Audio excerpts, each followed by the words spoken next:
From the East Brunswick Jewish Center, I'm Rabbi Jeff Paivo. On each of 5 Jewish holidays, the 3 pilgrimage festivals, plus Purim and Tisha B'Av, we read an entire book of the Tanakh, the Hebrew Bible.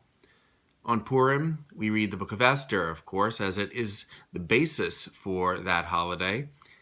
On Tisha B'Av, we chant Eicha, Lamentations, whose mournful words and melody reflect the sadness that we feel over the destruction of the temple in Jerusalem.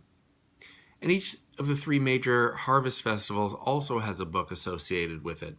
We read Kohelet, Ecclesiastes, on Sukkot in the fall because of its connection between the focus on the transitory nature of wealth and the Sukkah's representation of the fragility of our physical comforts. On Shavuot, the book we read is that of Ruth.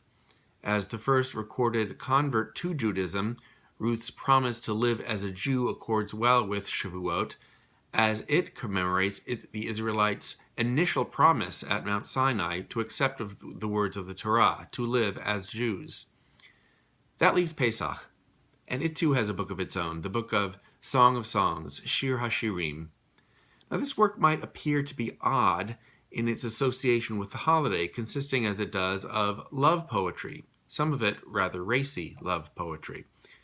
And in fact, there was an argument among the early sages as to whether this book should be included in the Hebrew Bible at all.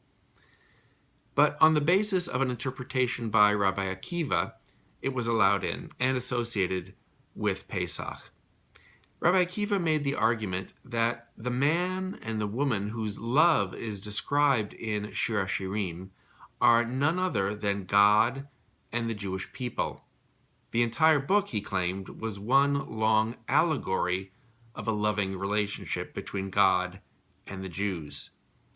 I've always wondered just how serious Rabbi Akiva was about that interpretation. It seems to be reaching for something that is certainly not obvious, which in fact strains credibility. Maybe he just enjoyed the poetry and feared that, lacking the more exalted interpretation about God and the people, that the book would be lost. If so, Rabbi Akiva teaches us something important about the flexibility of the term sacred.